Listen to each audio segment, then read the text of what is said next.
National Herald प्रकरणामध्ये आजचा दिवस महत्त्वाचा आहे।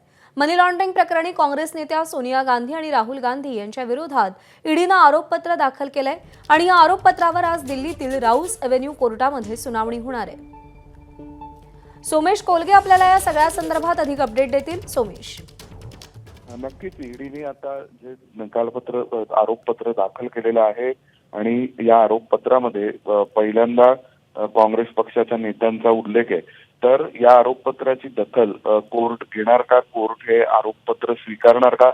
कारण ज्यावेळी एखादी चार्जशीट दाखल केली जाते तेव्हा त्या चार्जशीटवरही सुनावणी होते आणि सुनावणीमध्ये शक्यतो आरोपीच्या वकिलांकडून विरोध केला जातो चार्जशीटमधील आरोपांना आणि दुसऱ्या बाजूला चार्जशीट बोर्डावर घ्यावी आणि तिची दखल घ्यावी आणि ती रेकॉर्डवर घ्यावी याची विनंती ही यंत्रणांकडून व्यवस्थेकडून केली जाते। त्यामुळे आज ईडीकडून दाखल करण्यात आलेल्या चार्जशीटमध्ये कोर्ट ती चार्जशीट स्वीकारणार का हे पाहणं खूप महत्त्वपूर्ण ठरणार आहे। या संदर्भातले अपडेट सोमेश जाणून घेत राहू। तुर्तास धन्यवाद दिलेल्या माहितीसाठी।